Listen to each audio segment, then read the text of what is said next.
ஆண்டவரே, எங்கள் பாவங்களை மன்னித்தருளும். ஆண்டவரே, எங்கள் பாவங்களை மன்னித்தருளும். எம் மூதாதையரின் குற்றங்களை எம் மீது சுமத்தாதேயும். இரக்கம் எமக்கு விரைவில் கிடைப்பதாக. தந்தை, மகன், தூயாவியின் பெயராலே ஆமேன். ஆண்டவருக்கு புகழ். Praise the Lord. பொதுக்காலம் 17ஆம் வாரம் செவ்வாய்க்கிழமைக்கான ஆழமான பார்வைக்கு உங்களை அன்போடு வரவேற்கிறோம். இந்த நாளின் ஆசீர்வாதங்கள் உங்க எல்லாரோடும் இருக்கட்டும். வாருங்கள், நாம் பக்தியோடு இந்த நிகழ்வை தொடங்குவோம். தந்தை, மகன், தூய ஆவியின் பெயராலே ஆமென். ஆமேன். அன்பு தந்தையே, இந்த அருமையான நாளுக்காக உமக்கு நன்றி செலுத்துகிறோம். இன்றைய வாசகத்தின் வழியாக நீர் எங்களுக்கு தரும் மேலான நல் விதைகளுக்காகவும் சத்திய வார்த்தைகளுக்காகவும் நன்றி. உமது எல்லையில்லா இரக்கத்திற்காகவும் மன்னிப்பிற்காகவும் உம்மை போற்றுகிறோம். இந்த இன்றைய வார்த்தை யூடியூப் சேனல் வழியாக எங்களோடு இணைந்திருக்கும் ஒவ்வொருவருக்காகவும் ஜெபிக்கிறோம். ஆண்டவரே, வாசகத்தின் வழியாக வெளிச்சம் என்ற இந்த நிகழ்ச்சிக்காக உமக்கு நன்றி கூறுகிறோம்.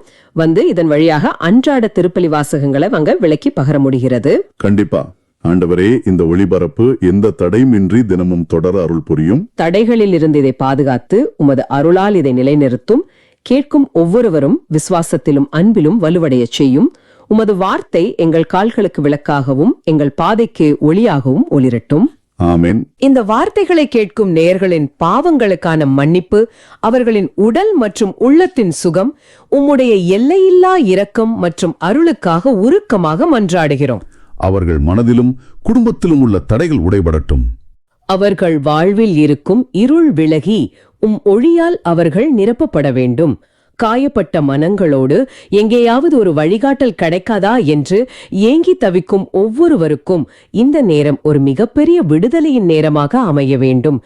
அன்னை மரியா மற்றும் புனிதர்களுக்கு எதிராக திரும்பியவர்களுக்காக நாங்கள் மன்றாடுகிறோம். ஆண்டவரே, அவர்கள் மீது இரக்கமாயிரும். அவங்க மனதை மாற்றி அன்னை மரியாவை மீண்டும் அவங்க கௌரவிக்கும்படி செய்யும். அவங்க விசுவாசத்திலும் பயபக்தியிலும் புதுப்பிக்கப்படவும் அவங்களோட சாட்சியம் உம்மையும் அன்னையையும் மகிமைப்படுத்தவும் அருள் புரியும். மற்றும் விசுவாசிகளும் சமூகங்களும் உண்மையாக மனம் திரும்பி உமது இரக்கத்தில் களிகூறவும், திருச்சபை பணியாளர்கள் நல்ல விதைகளை விதைத்து கருணையோடு பரிந்து பேசவும் மன்றாடுகிறோம். துயரப்படுவோர், ஒடுக்கப்படுவோர் மற்றும் சோதிக்கப்படுவோர் குணமடையவும், எதிர்கால சந்ததியினர் உமது இரக்கத்தை சுதந்தரித்து உமது ஆட்சியில் ஒளிரவும் ஜெபிக்கிறோம். எங்கள் ஊழியத்தின் வழியாக மற்றவர்கள் மனம் திரும்பவும், உமது இரக்கத்தில் நம்பிக்கை வைத்து இறையாட்சியின் மக்களாக வாழவும் அருள் புரியும். ஆமாம் ஆண்டவரே. மற்றும் எங்களிடம் ஜெபத் தேவைகளை சொன்ன அனைவருக்காகவும் அவர்களின் நல்ல நோக்கத்திற்கான மன்றாட்டுகள் அனைத்தும் விரைவில் நிறைவேறும்படியாகவும் ஜெபிக்கிறோம். இந்த மன்றாட்டுகள் அனைத்தையும் எங்கள் சகோதரரும் ஆண்டவருமான இயேசு கிறிஸ்துவின் பெயரில் உன் திருமுன் வைக்கிறோம், எங்கள் அன்பு தந்தையே. ஆமேன். உங்களது ஜெப தேவைகளை கமெண்டிலோ அல்லது எங்களின் வாட்ஸ்ஆப்பிலோ தெரிவியுங்கள். நாங்களும் எங்களது தனிப்பட்ட ஜெபத்திலும் ஜெபிக்கிறோம். இந்த நிகழ்ச்சியை மேம்படுத்த உங்களது மேலான கருத்துக்களை எங்களுக்கு தெரிவியுங்கள். நன்றி. முதலில் இன்றைய வாசகங்களுக்கு செவி கொடுப்போம். முதல் வாசகம். நீர் எங்களோடு செய்த உடன்படிக்கையை நினைவு கூரும், அதனை முறித்து விடாதீர். இறைவாக்கினர் எரேமியா நூலிலிருந்து வாசகம். அதிகாரம் 14, இறைவாக்கியங்கள் 17 முதல் 22. ஆண்டவர் எரேமியாவுக்கு கூறியது: நீ அவர்களுக்கு இந்த வாக்கை கூறு. என் கண்கள் இரவு பகலாக கண்ணீர் சொரியட்டும், இடைவிடாது சொரியட்டும். ஏனெனில் என் மக்களாம் கன்னிமகள் நொறுங்குண்டாள், அவளது காயம் மிகப் பெரிது. வயல்வெளிகளுக்குச் சென்றால் இதோ வாளால் மடிந்தவர்கள், நகரில் நுழைந்தால் இதோ பசியால் நலிந்தவர்கள். இறைவாக்கினரும் குருக்களும் தங்களுக்கு முன்பின் தெரியாத நாட்டில் அலைகின்றனர். நீர் யூதாவை முற்றிலும் புறக்கணித்து விட்டீரா? சியோனை உள்ளம் வெறுத்து விட்டதா? நாங்கள் குணமாக முடியாதபடி ஏன் எங்களை நொறுக்கினீர்? நாங்கள் அமைதிக்காக காத்திருந்தோம், பயனேதும் இல்லை. நலம் பெறும் காலத்தை எதிர்பார்த்திருந்தோம், பேரட்சமே மிஞ்சியது. ஆண்டவரே, எங்கள் குற்றத்தையும் எங்கள் மூதாதையரின் தீமையையும் நாங்கள் ஏற்றுக்கொள்கிறோம்.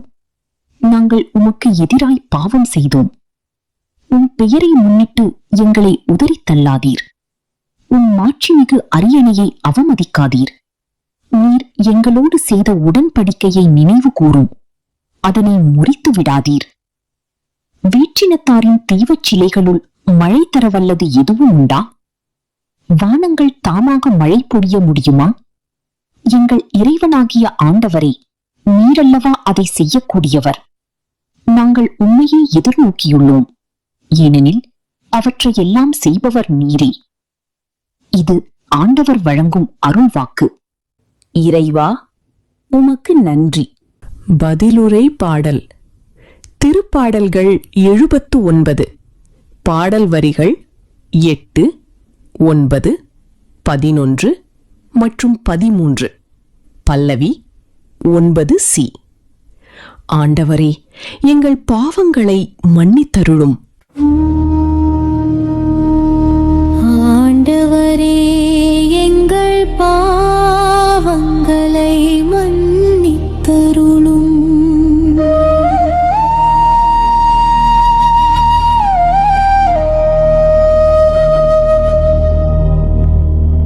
ஆண்டவரே, எங்கள் பாவங்களை மன்னித்தருளும்.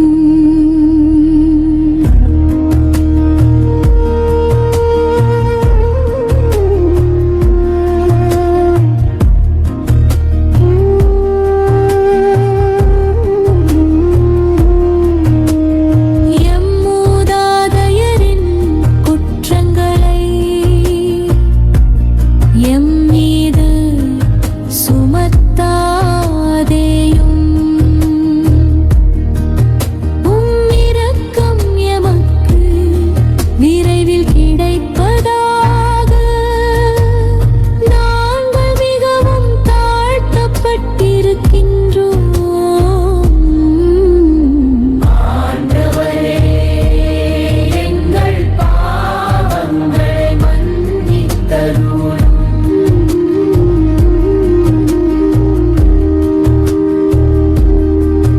எங்கள் மீட்பராகிய கடவுளே, உமது பெயரின் மாட்சியை முன்னிட்டு எங்களுக்கு உதவி செய்தருளும். உமது பெயரை முன்னிட்டு எங்களை விடுவித்தருளும்.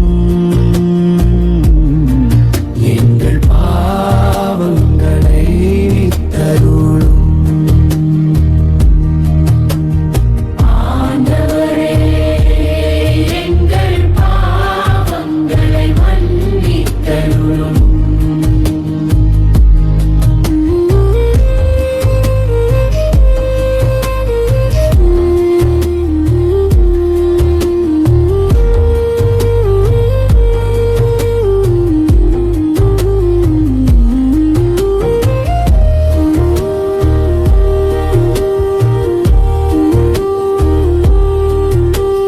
சிறைப்பட்டோரின் பெருமூச்சு உம் திருமுன் வருவதாக. கொலை தீர்ப்பு பெற்றோரையும் புயவலிமை காப்பதாக. கப்படும் மக்களும் உமது மேய்ச்சலின் மந்தையுமான நாங்கள் என்றென்றும் உம்மை போற்றிடுவோம். தலைமுறை தோறும் உமது புகழை எடுத்துரைப்போம். ஆண்டவரே, எங்கள் பாவங்களை மன்னித்தருளும். ஆண்டவரே, எங்கள் பாவங்களை மன்னித்தருளும்.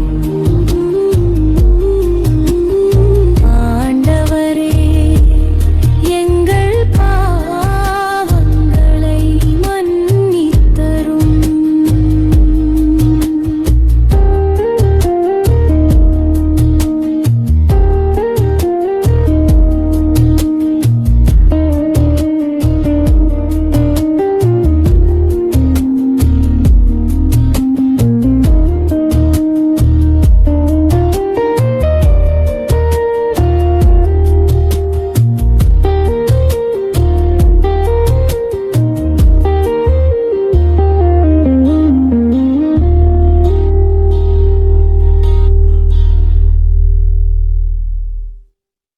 நற்செய்திக்கு முன் வாழ்த்தொலி. இறைவனின் வார்த்தையே விதையாம், அதை விதைப்பவர் கிறிஸ்துவே.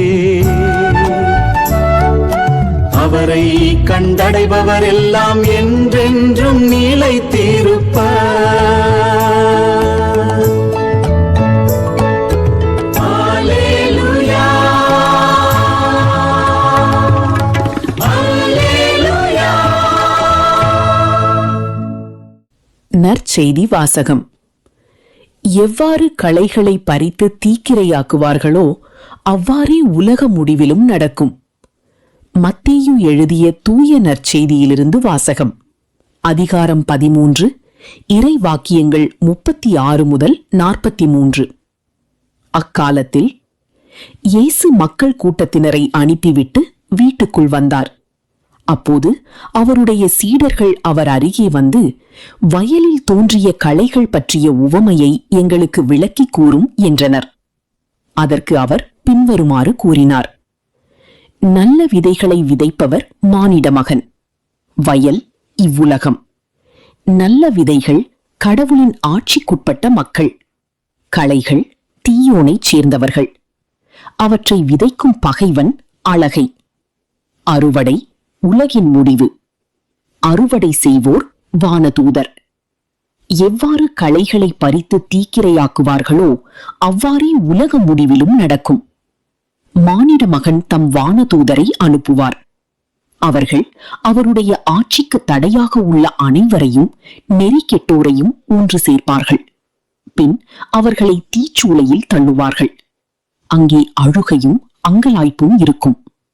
அப்போது நேர்மையாளர் தம் தந்தையின் ஆட்சியில் கதிரவனை போல் ஒளி வீசுவர்.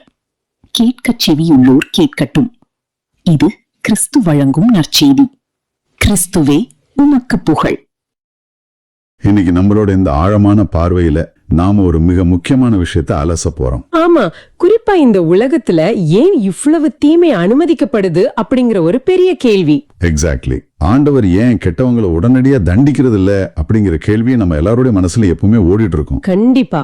அதற்கான விடையத்தான் நாம இன்னைக்கு இறைவாக்கினர் எரேமியா நூல், மத்தேயு நற்செய்தி, அப்புறம் திருத்தந்தை பிரான்சிஸ் அவங்களோட சிந்தனைகள் மூலமா பார்க்க போறோம். சரி, இதை ஆரம்பிக்கிறதுக்கு முன்னாடி இன்றைய வாசகங்களோட மைய கருத்து புரிஞ்சுக்க நான் ஒரு சின்ன ஸ்டோரி சொல்லலாம்னு இருக்கேன். ஓ, தாராளமா சொல்லுங்க, கேக்குறதுக்கு ரொம்ப ஆர்வமா இருக்கு. அதாவது, ஒரு பெரிய பண்ணையார் இருக்காரு. அவரு தன்னோட வயல்ல ரொம்ப விலை உயர்ந்த தரமான நல்ல கோதுமை விதைகளை விதைக்கிறார். ஆனா சில நாட்கள் கழிச்சு பார்த்தா அந்த கோதுமை பயிர்களோடு சேர்ந்து நிறைய களைகளும் முளைச்சிக்குது. இத பார்த்த வேலைக்காரங்களுக்கு ரொம்ப கோபமும் அதிர்ச்சியும் வந்துடுது. நியாயம் தானே, நல்ல பயிரோட களைகளை பார்த்தா யாருக்கு தான் கோபம் வராது? ஆமா. உடனே அவங்க பண்ணையார்கிட்ட ஓடி போய், ஐயா, நாங்க இப்போதே அந்த களைகளை எல்லாம் பிடுங்கி எரிஞ்சிடலாமா அப்படின்னு கேக்குறாங்க. அதுக்கு அந்த பண்ணையார் என்ன சொன்னாரு? அவர் சொல்றாரு, வேண்டாம், இப்ப பிடுங்கினா கோதுமை பயிர்களோட வேர்களும் சேர்ந்து பாதிக்கப்படும், அறுவடை வரைக்கும் பொறுத்திருப்போம், இரண்டும் வளரட்டும் அப்படின்னு சொல்லி அவங்கள தடுத்து நிறுத்துறாரு. ரொம்ப அருமையான ஒரு ஸ்டோரி. இன்றைய நற்செய்தியில வர கோதுமை களைகள் உவமையோட இது அப்படியே பொருந்தி போகுது. ஆமாங்க. இந்த பண்ணையாரோட பொறுமைதான் இன்றைய ஒட்டுமொத்த வாசகங்களோட ஒரு மையப்புள்ளி. ஆனா இந்த உவமையை பத்தி நாம ஆழமா பேசுறதுக்கு முன்னாடி முதல் வாசகத்துல வர்ற இறைவாக்கினர் எரேமியாவோட அந்த வரலாற்று பின்னணியை பத்தி கொஞ்சம் பேசணும். கண்டிப்பா. எரேமியா 14ஆம் அதிகாரத்துல வர சூழல் ரொம்பவே இருண்டது. உண்மையான மனித துயரம்னா என்னன்னு அந்த வாசகம் நமக்கு காட்டுது. ஆமா, வலிகளும் கண்ணீரும் நிறைந்த ஒரு கோரமான சூழலை தான் நாம அங்க பாக்குறோம். இது ஒரு தேசம் ஒட்டுமொட்டமா வறண்டு அழிந்து போய் நிற்கிற ஒரு தருணத்தை பற்றியது. கிறிஸ்து பிறப்பதற்கு முன் 6ஆம் நூற்றாண்டு எருசலேமே நீங்க கற்பனை செய்து பார்க்கணும். இது வெறும் சாதாரண வறட்சி அல்ல, ஒரு பயங்கரமான பேரழிவு. என்ன நடந்துச்சங்க? பாபிலோனிய பேரரசன் நெபுகத்நேச்சரின் படைகள் எருசலேம் நகரத்தை முற்றுகையிட்டிருக்கிறார்கள். முற்றுகைனா சாதாரணம் இல்ல. ஆமா, யாருமே உள்ளேயும் போக முடியாது, வெளியும் வர முடியாது. சரியா சொன்னீங்க. நகருக்குள் ஒரு உணவு தானியம் கூட வர முடியாது. மக்கள் பசியால் ஒருவரை ஒருவர் அடித்துக் கொண்டு சாகும் கொடூரமான நிலை. வாசகத்தின் வார்த்தைகளையே சொல்வதானால், வயல்வெளிகளுக்கு சென்றால் இதோ வாளால் மடிந்தவர்கள், நகரில் நுழைந்தால் இதோ பசியால் நலிந்தவர்கள். கேட்கவே ரொம்ப பயமா இருக்கு. இதுதான் அன்றைய யதார்த்தம். மக்கள் எகிப்து நாட்டை நம்பினார்கள். ஓ, தங்களோட அரசியல் கூட்டணிகளை நம்பி இருக்காங்க. ஆமா, போலியான இறைவாக்கினர்களையும் நம்பினார்கள். ஆனால் அந்த முற்றுகையின் கொடூரத்திலிருந்து அவர்களை யாராலும் காப்பாற்ற முடியல. இந்த பயங்கரமான பின்னணியில தான் முதல் வசனம் தொடங்குது இல்லையா? அதை வாசிக்கும் போதே எனக்கு ரொம்ப அதிர்ச்சியா இருக்கு. 17ஆம் வசனம். ஆமா, ஆண்டவர் எரேமியாவிடம் சொல்றார், என் கண்கள் இரவு பகலாக கண்ணீர் சொரியட்டும், இடைவிடாது சொரியட்டும், எனினில் என் மக்களாகிய கன்னிமகள் நொறுங்குண்டாள், அவளது காயம் மிக பெரிது. ரொம்ப ஆழமான வார்த்தைகள். இங்கதான் எனக்கு ஒரு பெரிய கேள்வி வருது. பொதுவா பாத்தீங்கன்னா பழைய ஏற்பாட்டுல ஆண்டவர்னாலே மக்கள் பாவம் செஞ்சா பெரிய தண்டனை கொடுப்பார், கோபத்தின் உச்சத்துல இருப்பாருன்னு தானே நம்ம மனசுல ஒரு பிம்பம் இருக்கு. உண்மைதான், பலரும் அப்படிதான் நினைக்கிறாங்க. ஆனா இங்க ஆண்டவர் கண்ணீர் வடிக்கிறார், அதுவும் இரவு பகலாக அழுது கொண்டிருக்கிறார். ஒரு தாய் தன் குழந்தை தன்னைத்தானே அழித்துக் கொள்வதை பார்த்து துடிப்பது போலவா இருக்கு. கோபப்பட வேண்டிய இடத்துல ஆண்டவர் ஏன் அழுகிறார்? என்னன்னா, நாம் பல நேரங்களில் ஆண்டவரை ஒரு கடுமையான நீதிபதியாக, ஒரு காவல்துறை அதிகாரியைப் போல மட்டுமே கற்பனை செய்து விடுகிறோம். ஆனால் திருவிவிலியம் காட்டும் ஆண்டவர் அப்படியானவர் அல்ல. வேற எப்படிப்பட்டவர்? எபிரேய சிந்தனையில் ஆண்டவர் என்பவருக்கு உணர்வுகள் உண்டு. அதை ஆங்கிலத்துல டிவைன் பாத்தோஸ் என்று சொல்வார்கள். ஒரு 10 பருவ குழந்தை போதை பழக்கத்திற்கு அடிமையாகி தன்னை தானே அழித்துக் கொள்வதை பார்க்கும் ஒரு தந்தையின் மனநிலையை சற்று நினைத்து பாருங்கள். கண்டிப்பா அந்த தந்தை கோவப்படுவாரா, அல்லது தன் குழந்தை இப்படி சீரழிந்து போகிறது என்று கதறி அழுவாரா? அழுவார் தானே? கரெக்ட். ஆண்டவர் தன் மக்களை கன்னிமகள் என்று மிகவும் பாசத்தோடு அழைக்கிறார். அவர்கள் தங்களை சுற்றியுள்ள அந்நிய தெய்வங்களை நம்பி பாவம் செய்து தங்களுக்கு தாங்களே இந்த அழிவை தேடிக்கொண்டார்கள். ஆமா, தாங்களா தேடிக்கிட்டு அழிவது. அதனால ஆண்டவரின் நியாய தீர்ப்பு என்பது அவர் சும்மா உட்கார்ந்து கொண்டு கொடுக்கும் தண்டனை அல்ல. மக்கள் அவரை விட்டு விலகி போனதால் வந்த இயற்கையான விளைவது. தன் மக்கள் அந்த விளைவின் வலியை அனுபவிப்பதைக் கண்டு ஆண்டவரின் இதயமே நொறுங்கி போகிறது. வாவ், அந்த கன்னிமகள் நொறுங்குண்டாள் என்கிற வார்த்தை ஒரு தகப்பனோட அளவிட முடியாத வலியை காட்டுது. நிச்சயமா. அதே சமயம் 18ஆம் வசனத்தின் இறுதியில இறைவாக்கினரும் குருக்களும் வழியறியாத நாட்டில் அலைந்து திரிகின்றனர் என்று வருது. மக்களுக்கு வழிகாட்ட வேண்டிய தலைவர்களே திக்கு தெரியாம நிக்கிறாங்க. ஆமா, அது ரொம்ப பரிதாபமான நிலை. நேயர்களே, உங்க வாழ்விலும் இப்படி நடந்திருக்கலாம். நீங்க ரொம்ப நம்பின உங்க குடும்ப தலைவர்களோ அல்லது சமூகத்தில் பெரிய அந்தஸ்தில் இருப்பவர்களோ ஒரு பெரிய நெருக்கடி வரும்போது உங்களை கைவிட்டுட்டு அவங்களே பயத்துல நடுங்கி நிக்கிறதா பார்த்திருப்பீங்க. உண்மைதான், பலருடைய வாழ்க்கையில இது நடக்குது. நோயாலோ கடனாலோ நீங்க தனித்து விடப்பட்டிருப்பீங்க. அந்த நேரத்துல யாருமே இல்லையேன்னு நீங்க அழும்போது ஆண்டவர் எங்கேயோ வானத்துல சிம்மாசனத்துல உட்கார்ந்து உங்களை வேடிக்கை பார்க்கல. அவர் உங்க வேதனையை கண்டு உங்க பக்கத்துல உட்கார்ந்து உங்களோட சேர்ந்து கண்ணீர் வடிக்கிறார். துல்லியமான பார்வை. மனிதர்கள் கைவிடும்போது ஏற்படும் அந்த முழுமையான அனாதை உணர்வு தான் மக்களை அடுத்த கட்டத்துக்கு நகர்த்துகிறது. அடுத்த கட்டம்னா அவர்கள் தங்கள் வலியை ஆண்டவரிடம் எப்படி வெளிப்படுத்துகிறார்கள் என்று பாருங்கள். அவர்கள் ஆண்டவரை பார்த்து, நீர் யூதாவை முற்றிலும் புறக்கணித்து விட்டீரா? சியோனை உள்ளம் வெறுத்து விட்டதா? குணமாக முடியாதபடி ஏன் எங்களை நொறுக்கினீர் என்று நேரடியாக கேள்வி கேட்கிறார்கள். ஓ, இப்படி வெளிப்படையா கேக்குறாங்களா? ஆமா, இது ஒரு சாதாரண ஜபம் அல்ல. இது அடிவயிறு கலங்கி எழும் ஒரு ஒப்பாரி. அது எனக்கு புரியுது. அடுத்து 19ஆம் வசனத்துல அவர்கள் சொல்வது இன்னும் ரொம்ப வலியை தருது. என்ன சொல்றாங்க?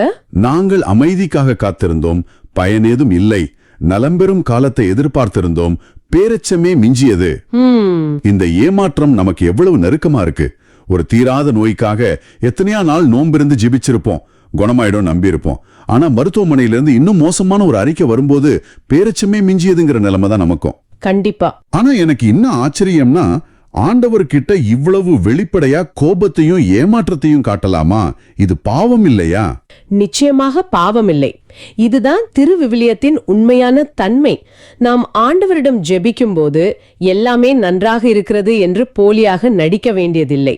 ஓ, இருக்கிறத இருக்கிற மாதிரி சொல்லலாம்னு சொல்றீங்க? ஆமா, உங்களுக்கு வலித்தால் வலிப்பதாக சொல்லலாம். ஏமாற்றமாக இருந்தால் அதை கத்தி கேட்கலாம். இதைத்தான் புலம்பல் ஜபங்கள் என்று சொல்கிறோம். வாவ், புலம்பல் ஜெபங்களா? ஆண்டவர் உங்கள் உண்மையான உடைந்த நிலைக்காகத்தான் காத்திருக்கிறாரே தவிர நீங்கள் சொல்லும் மனப்பாடம் செய்த அழகான வார்த்தைகளுக்காக அல்ல. அவர்கள் தங்கள் ஏமாற்றத்தை கொட்டி தீர்த்த அடுத்த நொடியே உண்மையான மன திரும்புதலுக்குள் நுழைகிறார்கள். அங்குதான் என் அடுத்த சந்தேகம் வருது. 20ஆம் வசனத்துல மக்கள் சொல்றாங்க, ஆண்டவரே எங்கள் குற்றத்தையும் எங்கள் மூதாதையரின் தீமையும் நாங்கள் ஏற்றுக்கொள்கிறோம். நாங்கள் உமக்கு எதிராய் பாவம் செய்தோம். சரி, அவங்க பாவம் செஞ்சாங்க, ஒத்துக்கிறாங்க. ஆனா எங்கள் மூதாதையரின் தீமையையும் ஏற்றுக்கொள்கிறோம்னு ஏன் சொல்லணும்? கொஞ்சம் யோசிச்சு பாருங்க. இந்த 2026 வாழ்ந்துட்டு இருக்கிற எனக்கு என் தாத்தாவோ முப்பாட்டனோ செஞ்ச ஒரு தப்புக்காக நான் ஏன் பொறுப்பேற்கணும்? அதுக்கும் எனக்கு என்ன சம்பந்தம்? எனக்கு புரியுது. இது ரொம்ப அநியாயமா இருக்கேன்னு நீங்க கேக்குறீங்க. ஆமா, அநியாயம் தானே. தற்கால கண்ணோட்டத்துல பார்க்கும்போது இது அநியாயமாகத்தான் தெரியும்.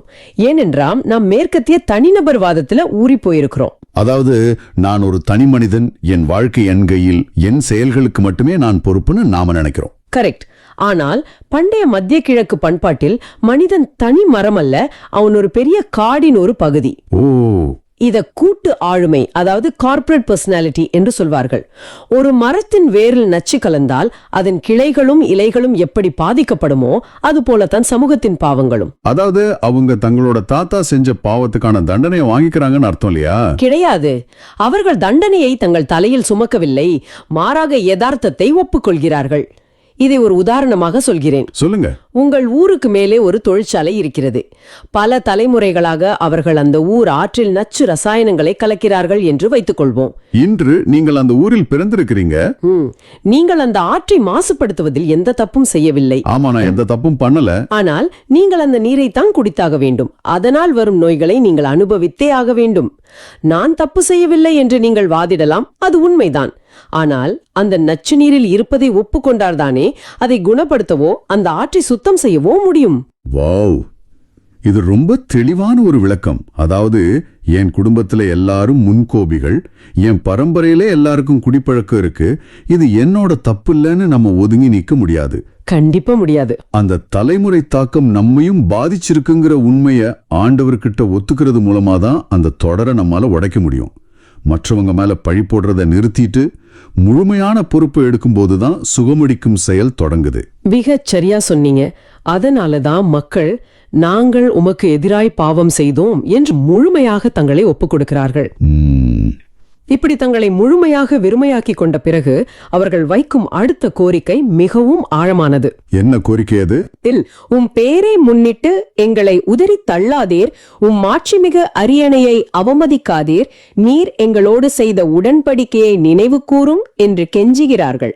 அதாவது அவங்க கையில ஆண்டவர்கிட்ட காட்டுறதுக்கு எந்த நற்செயல்களும் இல்ல, உம்முடைய பேருத்தாகவாது எங்களுக்கு காப்பாற்றணும்னு சொல்றாங்க. இது எப்படின்னா, ஒரு குழந்தை பெரிய தப்பு பண்ணிட்டு அப்பா கோவமா இருக்கும்போது, அப்பா நான் உங்க புள்ளப்பா, அதுக்காகவாது என்ன மன்னிச்சுக்கோங்கன்னு சொல்ற மாதிரி இருக்க. அதுதான் உடன்படிக்கை. மனிதர்கள் தாங்கள் கொடுத்த வாக்குறுதிகளை எப்போது வேண்டுமானாலும் உடைப்பார்கள். ஆமா, மனிதர்கள் மாறுவாங்க. ஆனா ஆண்டவர் அப்படிப்பட்டவர் அல்ல. அவர் இஸ்ரேல் மக்களோடு செய்து கொண்ட உடன்படிக்கையில் அவர் எப்போதும் உண்மை உள்ளவராக இருக்கிறார். ஆண்டவரே, எங்களில் எந்த நன்மையும் இல்லை, ஆனால் நீர் மாறாதவர், உமது இரக்கத்தின் அடிப்படையிலேயே நாங்கள் உம்மை கெஞ்சுகிறோம் என்று முழுமையாக அவர் மீது மட்டும் சாய்கிறார்கள். வாவ், இந்த முழுமையான சரணடைதல் தான் அடுத்த வசனமான 22 உச்சகட்டத்தை அடையுது. என்ன சொல்றாங்க அங்க? வேற்றினத்தாரின் தெய்வ சிலைகளுள் மழை தரவல்லது எதுவும் உண்டா? வானங்கள் தாமாக மழை பொழிய முடியுமா? எங்கள் இறைவனாகிய ஆண்டவரே, நீர் அல்லவா அதை செய்யக்கூடியவர்? நாங்கள் உண்மையை எதிர்நோக்கியுள்ளோம், ஏனெனில் இவற்றை எல்லாம் செய்பவர் நீரே. அருமையான வரிகள். இது சாதாரண வரிகள் இல்ல. பண்டைய காலத்தில் அவர்கள் மரத்தாலும் கல்லாலும் சிலைகளை செய்து மழை கொடு என்று கேட்டார்கள். நமக்கு வாழ்க்கையில ஒரு பெரிய வெற்றிடமோ வறட்சியோ வரும்போது நாம என்ன பண்றோம்? மழைக்காக, அதாவது கொஞ்சம் நிம்மதிக்காக நம்முடைய வங்கி இருப்ப நம்புறோம். பெரிய அரசியல் செல்வாக்குள்ள மனிதர்களை சுத்தி வர்றோம். சமூக வலைதளங்கள்ல போடுற பதிவுக்கு எத்தனை விருப்பங்கள் வருதுன்னு பார்த்து அந்த சிறிய மூளை ரசாயன ஊக்கத்துக்காக ஏங்குறோம். ஆமா, அதெல்லாம் ஒரு போதை மாதிரி ஆயிடுச்சு. இதெல்லாம் நமக்கு மழையை கொடுத்துடும் நம்புறோம். ஆனா எனக்கு திடீர்னு ஒரு பெரிய மருத்துவ நெருக்கடியோ வாழ்க்கையில ஒரு பெரிய இழப்போ வரும்போது என் வங்கி இருப்பாலையோ என் சமூக வலைதள புகழாலையோ எனக்கு அந்த மழையை தர முடியுமா? வானங்கள் தானாக மழையை பொழிய முடியாது என்பது போல இந்த எந்த பொருள்களாலும் உங்களுக்கு உண்மையான நிலை வாழ்வின் மகிழ்ச்சியை தர முடியாது. உண்மைதான். இவையெல்லாம் வெறும் கருவிகள். ஆனால் நாம் இந்த கருவிகளை தெய்வங்களாக மாற்றிவிட்டோம்.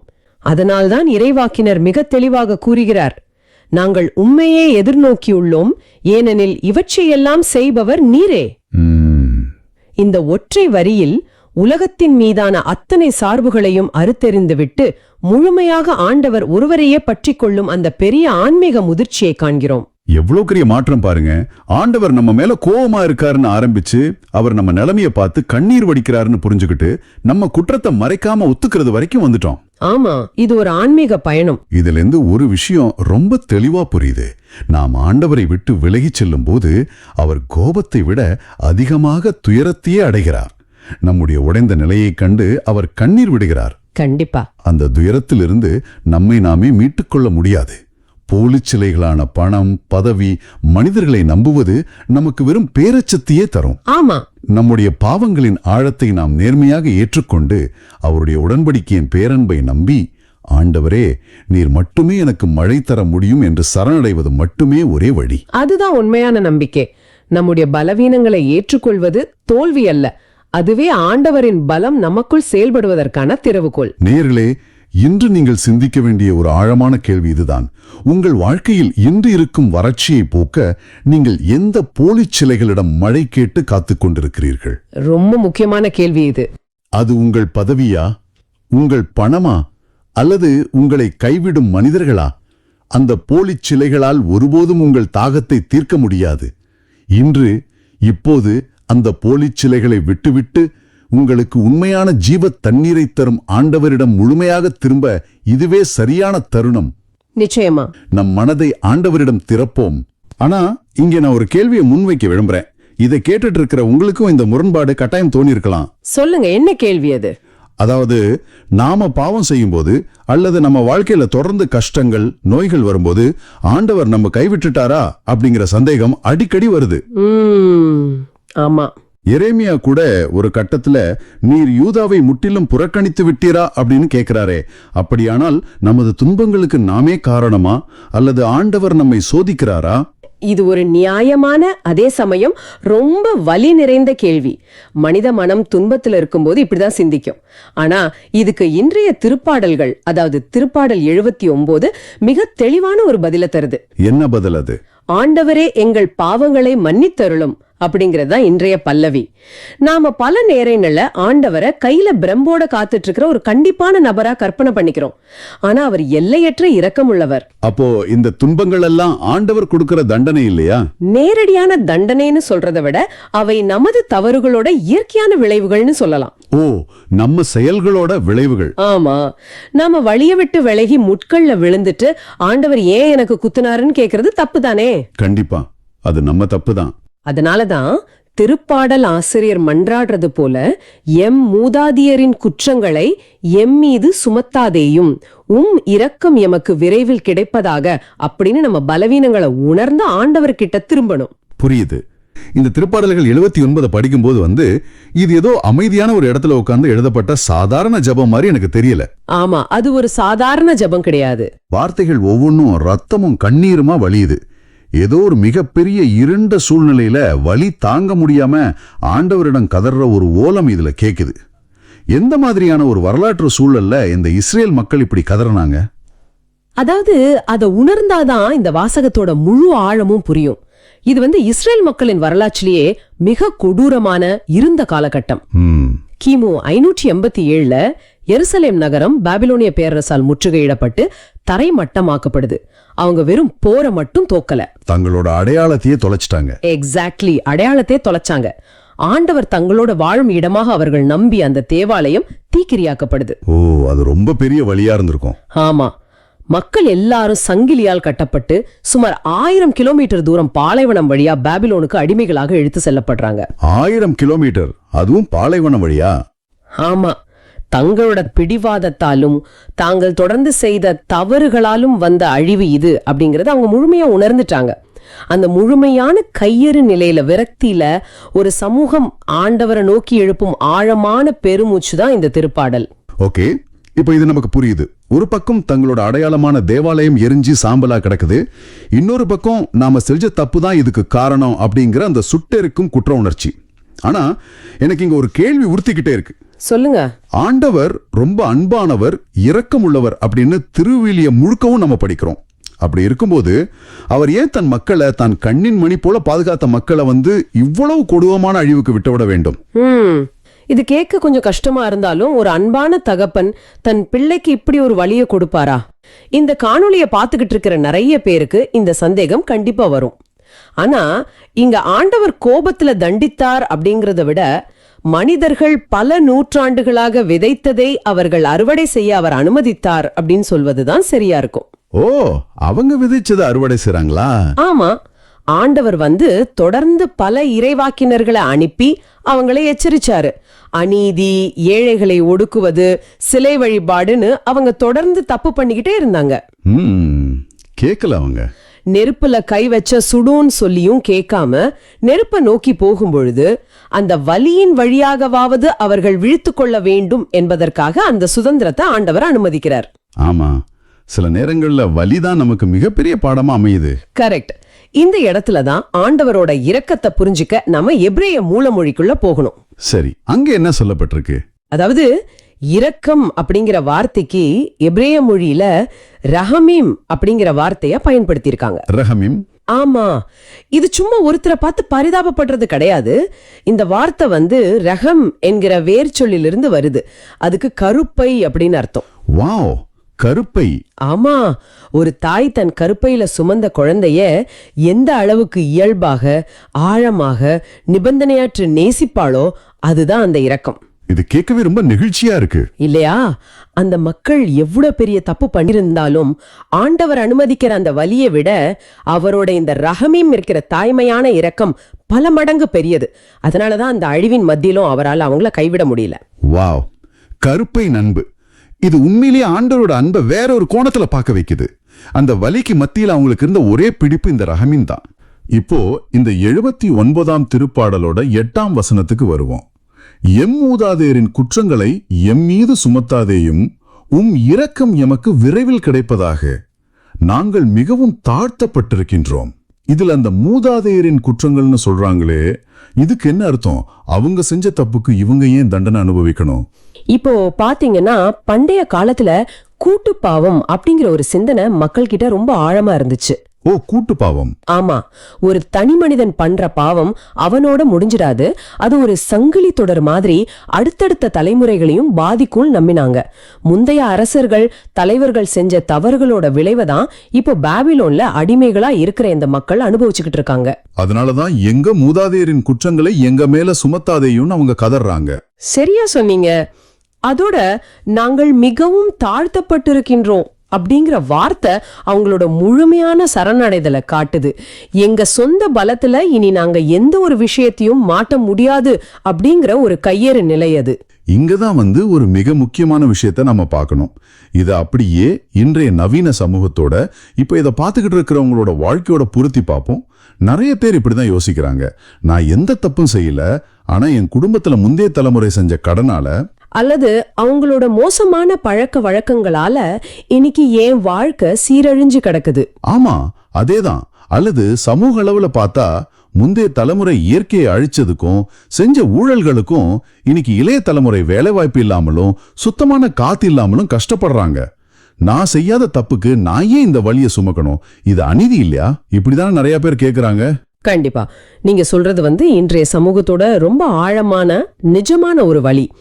நாம குற்றவாளிகள் இல்ல, ஆனா அந்த தவறுகளால் பாதிக்கப்பட்டவர்கள் அப்படிங்கறத இந்த வசனம் ஏற்றுக்கொள்கிறது. ஆனா இங்க திருவிவிலியம் நமக்கு ஒரு மிகப்பெரிய பாடத்தை கத்து கொடுக்குது. தொடர்ந்து முந்தைய தலைமுறைய குறை சொல்லிக்கிட்டே இருக்கிறதுனால எந்த தீர்வும் வரப்போறதில்ல. பழி சுமத்துறதுனால ஒரு பிரயோஜனமும் இல்ல. எக்ஸாக்ட்லி. அதனாலதான் அவங்க இரக்கம் எமக்கு விரைவில் கிடைப்பதாகன்னு ஆண்டவரை நோக்கி திரும்புறாங்க. நீங்க பாதிக்கப்பட்டவராய் இருக்கலாம், ஆனா அந்த பழிய சுமத்திக்கிட்டே இருக்காம ஆண்டவரோட அந்த ரஹீம் இரக்கத்தை நோக்கி திரும்புவது மட்டும்தான் அந்த தலைமுறை சாபங்களை, சங்கிலிகளை உடைக்கிற ஒரே வழின்னு இந்த வசனம் வலியுறுத்துது. அது ரொம்ப தெளிவான ஒரு பார்வை. குறை சொல்றதை நிறுத்திட்டு தீர்வுக்காக ஆண்டவரை நோக்கி திரும்புவது. சரி, அப்போ 9ஆம் வசனத்துக்கு வருவோம். நம்ம கிட்ட எந்த தகுதியும் இல்ல, நம்ம முழுமையா தாழ்த்தப்பட்டிருக்கோம் அப்படின்னா எந்த உரிமையில, எந்த அடிப்படையில நம்ம ஆண்டவர்கிட்ட மீட்பு கேட்க முடியும்? இது ரொம்ப முக்கியமான கேள்வி. அதுக்கான வாதத்தை தான் இந்த 9ஆம் வசனம் வைக்கிதுன்னு நினைக்கிறேன். எங்கள் மீட்பராகிய கடவுளே, உமது பெயரின் மாட்சியை முன்னிட்டு எங்களுக்கு உதவி செய்தருளும். உமது பெயரை முன்னிட்டு எங்களை விடுவித்தருளும். எங்கள் பாவங்களை மன்னித்தருளும். ரொம்ப சரியான பாயிண்ட். இங்க பாத்தீங்கன்னா இந்த திருப்பாடலை எழுதினவர் ஆண்டவர்கிட்ட ஒரு மிகச்சிறந்த துணிச்சலான வாதத்தை முன்வைக்கிறார். ஆண்டவரே, நாங்க இப்போ திருந்திட்டோம், இனிமேல் ரொம்ப நல்லவங்களா இருப்போம், அதனால எங்களை மன்னியும்னு அவர் தங்களோட தகுதியை காட்டி இரக்கம் கேட்கல. ஏன்னா அவங்க கிட்ட எந்த தகுதியுமே இல்ல. ஆமா, மாறாக ஆண்டவரோட இயல்பையே அவர் வாதமா வைக்கிறார். நீர் இரக்கமுள்ளவர், மீட்பர் என்பது உமது பெயர், உமது பெயரின் மாட்சிக்காக எங்களை மன்னியும்னு கேட்கிறார். வாவ்! இஸ்ரேல் மக்களை ஆண்டவர் அழிந்து போக விட்டால் சுற்றியுள்ள தேசங்கள் இவர்களுடைய ஆண்டவரால் இவர்களை காப்பாற்ற முடியவில்லை என்று நினைப்பார்கள். அதனால உமது பெயருக்கு இழுக்கு வரக்கூடாது என்பதற்காகவாவது எங்களை மீட்டுக்கொள்ளும் உரிமையோடு கேட்கிறார். இது ஆண்டவர் மீது அவர் வச்சிருக்கிற அசைக்க முடியாத நம்பிக்கையை காட்டுது. இந்த அணுகுமுறை எனக்கு ரொம்ப பிடிச்சிருக்கு. நம்ம கிட்ட எந்த தகுதியும் இல்லாட்டி கூட ஆண்டவர் தம்முடைய அன்பின் இயல்பினாலே நம்மளை தேடி வர்றாரு. இது இன்றைய கால மனிதர்களுக்கு எவ்வளவு பெரிய விடுதலையை தருதுன்னு யோசிச்சு பாருங்க. ஆமா, கண்டிப்பா. நம்ம சமூகம் எப்பவுமே நம்மள பர்ஃபெக்டா இருக்கணும்னு ஒரு அழுத்தத்தை கொடுத்துக்கிட்டே இருக்கு. படிப்புல பர்ஃபெக்ட், வேலையில பர்ஃபெக்ட், குறிப்பா சோஷியல் மீடியால பர்ஃபெக்ட். ஒரு பெரிய சுமை. அது ஒரு மிகப்பெரிய மன அழுத்தம் தான். ஆனா ஆண்டவர்கிட்ட வரும்போது நாம பர்ஃபெக்டா இருக்க வேண்டிய அவசியமே இல்ல. நம்ம உடைந்த நிலையிலேயே அவர்கிட்ட போக முடியும். அவருடைய பேரின் மாட்சிக்காகவே அவர் நம்மை மன்னிக்க தயாரா இருக்காரு. அந்த விடுதலை உணர்வு தான் அவங்கள அடுத்த கட்டத்துக்கு கொண்டு போகுது. தற்போதைய அவங்களோட வலிக்கு தீர்வு தேடி 11ஆம் வசனத்துல ரொம்ப உருக்கமா மன்றாடுறாங்க. சிறைப்பட்டோரின் பெருமூச்சு திருமுன் வருவதாக, கொலை தீர்ப்பு பெற்றோரை புய வலிமை காப்பதாக. சிறைப்பட்டோரின் பெருமூச்சு, அந்த வார்த்தைகள் ரொம்ப ஆழமாவும் கனமாவும் இருக்கு. ஒருத்தர் வலியில் முனகுவது போல ஒரு உணர்வை தருது. ஆமா, இங்கே சிறை அப்படிங்கறத நாம வெறும் பாபிலோன் சிறையிருப்பா மட்டும் சுருக்கி பார்க்க கூடாது. இது ஒரு மனிதனோட உச்சக்கட்ட வலியை குறிக்குது. ஒருத்த மரணத்தை எதிர்நோக்கி கொலை தீர்ப்பு பெற்று சிறையில கடக்கும்போது அவனால அழகான இலக்கண பிழையற்ற வார்த்தைகளை தேர்ந்தெடுத்து ஜெபம் பண்ண முடியாது. கண்டிப்பா முடியாது. அந்த நேரத்துல வார்த்தைகள் உடைந்து போய்விடும். எக்ஸாக்ட்லி. அது வெறும் வலியின் முனகலாக, ஒரு சத்தமில்லாத பெருமூச்சாக மட்டுமே வெளிப்படும். நம்ம நினைக்கலாம், நம்மால வாய் விட்டு ஜெபிக்க முடியலையே, ஆண்டவர் எப்படி கேட்பார்னு. ஆனா வார்த்தைகளே இல்லாத அந்த பெருமூச்சு நேரடியாக ஆண்டவரின் திருமுன் செல்கிறது. அது எவ்வளவு பெரிய ஆறுதல் பாருங்க. ஆமா, அதை தகர்க்க அவருடைய புய வல்லமை, அதாவது இறைவனின் அதீத வல்லமை அங்கே இறங்கி வருகிறது என்பதுதான் இங்கே உள்ள மிகப்பெரிய உறுதி. அப்போ இது அப்படியே இது பார்த்துக்கிட்டு இருக்கிற உங்களோட வாழ்க்கையில பொருத்தி பாருங்க. இன்றைய உலகத்துல சிறை அப்படிங்கிறது வெறும் இரும்பு கம்பிகளாலான கட்டடம் மட்டும் கிடையாது. ஆமா, நிறைய கண்ணுக்கு தெரியாத சிறைகள் இருக்கு. பல பேர் தங்களுக்கு தாங்களே கட்டிக்கொண்ட பல சிறைகளில் சிக்கி தவிக்கிறாங்க. போதை பழக்கம், மீள முடியாத மனச்சோர்வு, ஒருத்தருக்கு ஒருத்தர் புரிதல் இல்லாத நச்சு தன்மையான உறவுகள், கழுத்தை நெரிக்கும் கடன்கள், எல்லாவற்றுக்கும் மேலாக இன்றைய காலத்தின் மிகப்பெரிய சிறையான டிஜிட்டல் அடிமைத்தனம். இதுல நிறைய இளைஞர்கள் மாட்டிக்கிட்டு முழிக்கிறாங்க.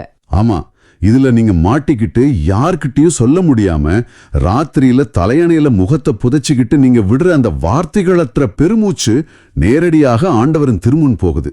உங்களோட அந்த தவிப்பை அவர் கவனிக்கிறார். மிக சரியா சொன்னீங்க. அந்த பெருமூச்சு ஒருபோதும் வீண் போகாது. இப்போது நாம் இந்த திருப்பாடலோட கடைசி பகுதிக்கு, அதாவது 13ஆம் வசனத்திற்கு வருவோம். சரி. பெருமூச்சிலும் அழுகையிலும் முழுமையான விரக்தியிலும் ஆரம்பிச்ச இந்த திருப்பாடல் எப்படி ஒரு அசைக்க முடியாத நம்பிக்கையின் உச்சத்துல முடியுது அப்படிங்கறத பார்க்கணும். அப்பொழுது மக்களும் உமது மேய்ச்சலின் மந்தையுமான நாங்கள் என்றென்றும் உம்மை போற்றிடுவோம், தலைமுறைதோறும் உமது புகழை எடுத்துரைப்போம். இது உண்மையிலே ஒரு மிகப்பெரிய மாற்றம் பாருங்க. சிறைப்பட்டோராகவும் கொலை தீர்ப்பு பெற்றோராகவும் தங்களை நினைச்சுக்கிட்டு இருந்தவங்க இப்ப எப்படி திடீர்னு தங்களை உமது மேய்ச்சலின் மந்தை அப்படிங்கிற உறவுக்குள் கொண்டு வராங்க. எப்படி இந்த மாற்றம் நடந்துச்சு? அதுதான் அவங்களோட விசுவாசம். யதார்த்தத்துல பாத்தீங்கன்னா அவங்க இன்னும் பாபிலோன் சிறையில தான் இருக்கிறாங்க. அவங்க சொந்த ஊருக்கு இன்னும் திரும்பல, அவங்க சூழ்நிலை மாறல. ஆனா ஆண்டவரோட அந்த ரஹீம் இரக்கத்தை உணர்ந்த உடனே அவங்களோட பார்வை மாறிடுது. ஆடுகள் எவ்வளவு பலவீனமானவைன்னே நமக்கு தெரியும். தங்களை அந்த பலவீனமான மந்தையாகவும் ஆண்டவரை ஒரு நல்ல மேய்ப்பனாகவும் அவங்க பார்க்க ஆரம்பிக்கிறாங்க. அடிமைகள் அப்படிங்கிற நிலையிலிருந்து மெய்ப்பனின் சொந்த மந்தை அப்படிங்கிற உரிமைக்கு அவங்க மனதளவுல மாறிட்டாங்க. ஆமா, ஒரு நல்ல மெய்ப்பன் எப்படி எந்த ஆபத்தான சூழ்நிலையிலும் தன் மந்தைய பாதுகாப்பாரோ அப்படி ஆண்டவர் தங்களை காப்பார் அப்படிங்கிற உறுதி இங்க பிறக்குது. இந்த இடத்துல நாம கவனிக்க வேண்டிய மிக முக்கியமான ஒரு பாடம் இருக்கு. அவங்க முழுமையான விடுதலையை பெறுவதற்கு முன்பே, இன்னும் அந்த இருட்டான சிறைக்குள் இருக்கும்போதே ஆண்டவரை போற்றிடுவோம், உமது புகழை எடுத்துரைப்போம்னு வாக்கு கொடுக்கறாங்க. அதாவது துன்பத்தின் மத்தியிலும் கண்ணீரின் மத்தியிலும் துதிப்பது. அது ரொம்ப கஷ்டமான ஒரு விஷயம்தான், ஆனா அதுதான் உண்மையான விசுவாசம். ஆமா, இது எவ்வளவு பெரிய விசுவாசம்! இதுதான் உங்களுக்கும் எனக்குமான இன்றைய சவால். நமது சூழ்நிலைகள் முழுமையாக மாறுவதற்கு முன்பே, நமது கடன்கள் தீர்வதற்கு முன்பே, நமது நோய்கள் குணமாவதற்கு முன்பே, அந்த இருட்டறைக்குள்ள இருந்துகிட்டே ஆண்டவரின் இரக்கத்தை மட்டும் நம்பி நம்மால் அவரை துதிக்க முடியுமா? கண்டிப்பா. அந்த துதிதான் விடுதலையோட முதல் படி. இந்த 79ஆம் திருப்பாடல் வெறும் ஒரு மன்றாட்டல்ல, இது ஒரு ஆன்மாவின் பயணம். ஆன்மாவின் பயணம். ஆமா, குற்ற உணர்ச்சியில ஆரம்பிச்சு இரக்கத்தை நோக்கிய பயணம், விரக்தியில ஆரம்பிச்சு நம்பிக்கையை நோக்கிய பயணம். நீங்க இன்னைக்கு எந்த விதமான சிறையில அடைப்பட்டு இருந்தாலும் சரி, உங்க முந்திய தலைமுறையோட சுமைகளை சுமந்துக்கிட்டு தவிச்சுக்கிட்டு இருந்தாலும் சரி, உங்களோட வார்த்தைகளற்ற அந்த பெருமூச்சு ஆண்டவருக்கு தெளிவாக கேட்கிறது. அவர் அந்த பெருமூச்சை ஒருபோதும் நிராகரிக்க மாட்டார். யோசித்து பாருங்க. நீங்க தகுதியற்றவர்கள், உங்களால இனி ஒன்றும் முடியாதுன்னு நினைச்சு நீங்க மிகவும் தாழ்த்தப்பட்டு இருக்கிற அதே நொடியில தான் ஆண்டவர் தம் பேரின் மாட்சிக்காக உங்களை மீட்க தயாரா இருக்கிறார். ஆமாம், அவருடைய இரக்கம் என்கிற அந்த தாய்மையான அன்புக்கு முன்னால் உங்க கடந்த கால தவறுகள் அனைத்தும் தூக்கி எறியப்படுது. உங்க வாழ்வின் இருண்ட பகுதிகளை, உங்களை அழுத்துகிற அந்த சிறைகளை இன்று இப்போதே அவருடைய புயவலிமையிடம் ஒப்படைக்க நீங்க தயாரா? எந்த தயக்கமும் இல்லாம முழுமையா ஒப்படைப்போம். அவர் நிச்சயம் நம்மை தமது மேய்ச்சலின் மந்தகாக ஏற்றுக்கொள்வார். ஆமென். எரேமியா ஆண்டவர்கிட்ட இரக்கம் கேட்டார், ஆண்டவரும் இரக்கம் காட்டுறார். ஆனா இந்த இரக்கத்தினால ஒரு மிகப்பெரிய பக்க விளைவு உருவாகுது. பக்க விளைவா? என்ன சொல்றீங்க? அதாவது இந்த இரக்கம் நல்லவங்களுக்கு மட்டும் கிடைக்கிறது இல்ல, தீயவர்களுக்கும் சேர்த்தே கிடைக்குதே. ஓ, அந்த விதத்துல சொல்றீங்களா? ஆமாம், அது உண்மைதான். இப்போ டிராபிக்ல யாராவது எந்த விதியையும் மதிக்காம நம்ம வண்டிக்கு குறுக்கே வந்தா அடுத்த நிமிஷமே அவன் வண்டி பஞ்சர் ஆகி கஷ்டப்படணும்னு நம்ம நினைக்கிறோம்ல. உடனுக்குடன் நீதி கிடைக்கணும்னு நமக்கு ஒரு தாகம் இருக்கு. கண்டிப்பா உடனடி நீதி வேணும்னு நம்ம இயல்பு துடிக்கும். அதுதான். ஆண்டவர் இவ்வளவு நல்லவரா இருந்தா ஏன் இந்த உலகத்துல இவ்வளவு தீமையை அனுமதிக்கிறார்? உடனே அந்த தீமையை அழிக்க கூடாதா? இந்த கேள்விக்குத்தான் இயேசு இன்றைய மத்தேயு நற்செய்தியில ஒரு அற்புதமான விளக்கத்தை தர்றாரு. இத நாம கொஞ்சம் விரிவா பார்ப்போம். மத்தேயு நற்செய்தி 13ஆம் அதிகாரம் 36வது வசனம் இப்படி சொல்லுது: அக்காலத்தில் இயேசு மக்கள் கூட்டத்தினரை அனுப்பிவிட்டு வீட்டுக்குள் வந்தார். அப்போது அவருடைய சீடர்கள் அவருக்கே வந்து, வயலில் தோன்றிய களைகள் பற்றிய உவமையை எங்களுக்கு விளக்கி கூறும் என்றனர். இங்க எனக்கு ஒரு அடிப்படையான கேள்வி வருது. சொல்லுங்க, என்ன கேள்வி அது? அதாவது இயேசு ஏன் கூட்டத்தோடு இருக்கும்போதே இதற்கான விளக்கத்தை கொடுக்கல? அவரு எப்போதுமே மக்களுக்காக மக்கள் கூட்டத்தோடு இருப்பவர் தானே. சீடர்கள் மட்டும் தனியாக வீட்டுக்குள் வந்து கேட்கும் வரை அவர் ஏன் காத்திருக்கணும்? இது ஒரு ரொம்ப முக்கியமான பதிவு. பாத்தீங்கன்னா, நற்செய்தியாளர் மத்தேயு இயேசு வீட்டுக்குள் செல்வதை ஒரு குறிப்பிட்ட குறியீடாக பயன்படுத்துறார். மக்கள் கூட்டம் எப்போதுமே இயேசுவிடம் வந்து ஒரு அற்புதங்களை எதிர்பார்த்தது, பசிதீர அப்பங்களை எதிர்பார்த்தது, இல்லனா ஒரு சுவாரஸ்யமான செய்தியை கேட்க விரும்பினாங்க. ஓ, அப்போ அவங்க அந்த உவமைகளை ஒரு மேலோட்டமாக மட்டும்தான் கேட்டுட்டு போனாங்க அப்படின்னு சொல்றீங்களா? ஆமா, கரெக்ட். அவங்க கேட்டுட்டு அப்படியே போயிட்டாங்க. ஆனா சீடர்கள் அப்படி செய்யல. அவங்களுக்கு அந்த வார்த்தைகளின் பின்னால் இருக்கிற உண்மையான அர்த்தம் தேவைப்பட்டுச்சு. கூட்டத்தை விட்டு பிரிந்து வீட்டுக்குள் இயேசுவோடு தனியா செல்வது அப்படிங்கிறது வந்து ஒரு தனிப்பட்ட உறவின் நெருக்கத்தை காட்டுது. புரியுது. ஆண்டவரின் வார்த்தைகளை வெறுமனே காதால் கேட்பதற்கும் அதை தேடிச் சென்று அதோட ஆழமான பொருளை புரிந்து கொள்வதற்கும் உள்ள மிகப்பெரிய வித்தியாசத்தை சீடர்களோட இந்த செயல் காட்டுது. இத நான் இப்படி பார்க்கலாமா? அதாவது இது ஒரு ஆசிரியர் வகுப்பறையில் பொதுவான பாடத்தை நடத்திவிட்டு செல்வது போல இருக்கு. எல்லா மாணவர்களும் அதை கேட்பாங்க. ஆனா உண்மையிலேயே ஆர்வமுள்ள அந்த பாடத்தின் சாராம்சத்தை புரிந்து கொள்ள துடிக்கும் மாணவர்கள் மட்டும் வகுப்பு முடிந்த பிறகு தனியாக போய் ஆசிரியரிடம் சந்தேகம் கேட்பாங்க. ஆமா, அதேதான். அப்போ அந்த ஆசிரியர் அவங்களுக்கு பாடத்தோட ஆழமான ரகசியங்களை சொல்லி கொடுப்பாரல்லவா? அதுபோலதானே இது? துல்லியமான ஒரு ஒப்பீடு. திருவிவிலிய வாசகங்களை நாமும் அப்படிதான் அணுகணும். ஆண்டவர் இயேசு தன்னிடம் தேடி வருபவர்களுக்கு மட்டுமே பரலோகத்தின் ரகசியங்களை வெளிப்படுத்துறாரு. அப்படி வீட்டுக்குள் தன்னை தேடி வந்த சீடர்களுக்கு இயேசு ஒவ்வொரு குறியீட்டுக்கும் மிக தெளிவான விளக்கத்தை கொடுக்கிறாரு. அந்த விளக்கங்களை கொஞ்சம் சொல்ல முடியுமா? கண்டிப்பா. 37 முதல் 39 வரையிலான வசனங்கள்ல அந்த பொருள் குடல் கொடுக்கப்பட்டிருக்கு. நல்ல விதைகளை விதைப்பவர் மகன், வயல் அப்படிங்கிறது இவ்வுலகம், நல்ல விதைகள் கடவுளின் ஆட்சிக்குட்பட்ட மக்கள், களைகள் தீயோனை சேர்ந்தவர்கள், அவற்றை விதைக்கும் பகைவன் அழகை, அறுவடை என்பது உலக முடிவு, அறுவடை செய்வோர் வானதூதர். இப்படி ஒவ்வொன்றையும் பிரிச்சு சொல்றாரு. இங்கதான் விஷயம் ரொம்பவே சுவாரஸ்யமா மாறுது. நீங்க கவனிச்சீங்களா? இயேசு வயல் என்பதே திருச்சபை என்றோ அல்லது அவரை பின்பற்றும் ஒரு குறிப்பிட்ட சமூகம் என்றோ சுருக்கி கூறல. மாறாக வயல் என்பது இவ்வுலகம் அப்படின்னு ஒரு பரந்தப்பட்ட அர்த்தத்தை கொடுக்கிறாரு. உண்மையிலே இது எனக்கு ஒரு பெரிய ஆச்சரியத்தை கொடுக்குது. ஆமா, இயேசுவின் பார்வை எப்பவுமே உலகளாவியது. வயல் என்பது ஒட்டுமொத்த உலகத்தையும் குறிக்குது. இந்த உலகம் முழுவதும் ஆண்டவருடையது. அதுல அவர் நல்ல விதைகளை விதைக்கிறாரு. ஆனா இது ஒரு பெரிய கார்ப்பரேட் ஆபீஸ் அல்லது நாம வாழும் சமூகத்தை போன்றது இல்லையா?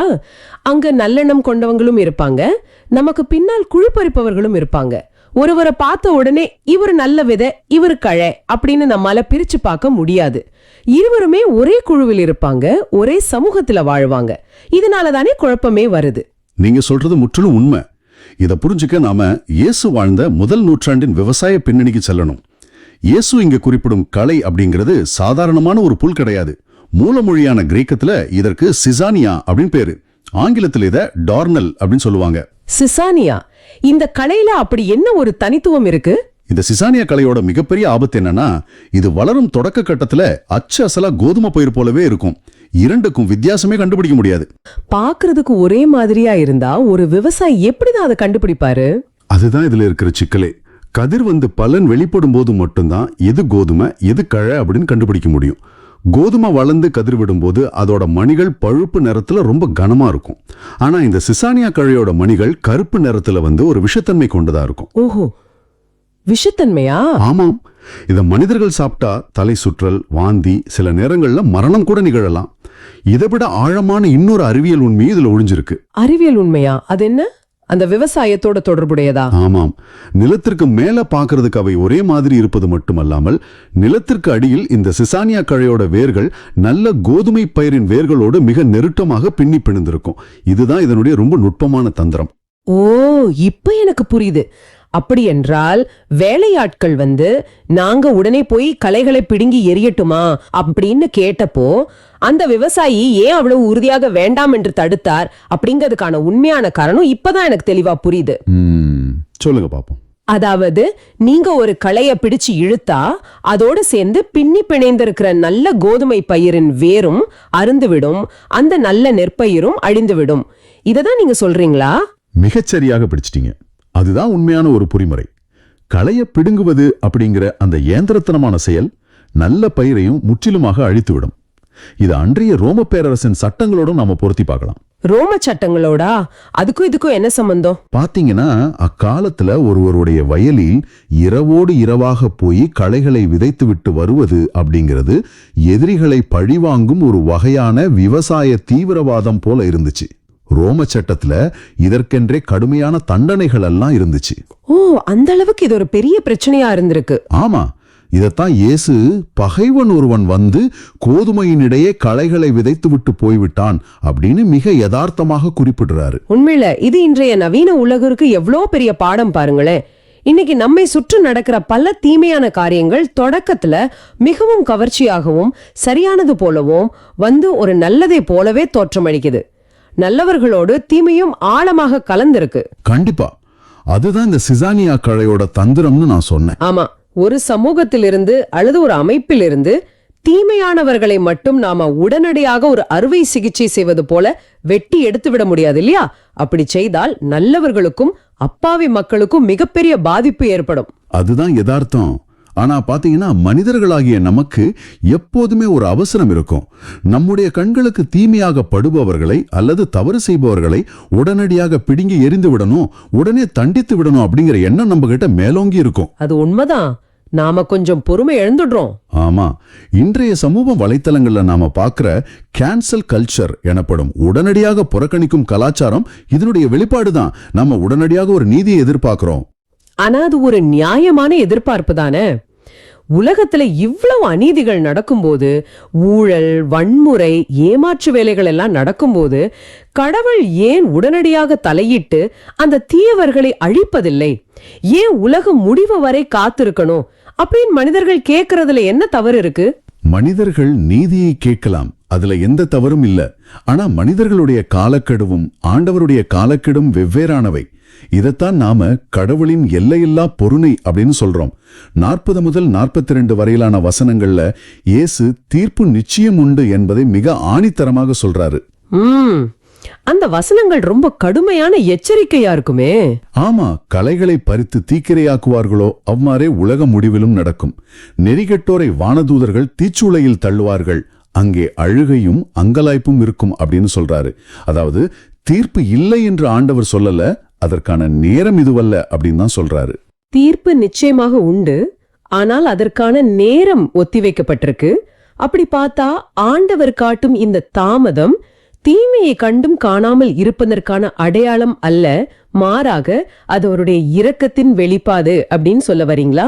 மிகச்சரியான வார்த்தை, இரக்கத்தின் வெளிப்பாடுதான். விவசாயத்துல பாத்தீங்கன்னா ஒரு களை ஒருபோதும் நல்ல கோதுமையாக மாற முடியாது, அது இயற்கையின் சட்டம்.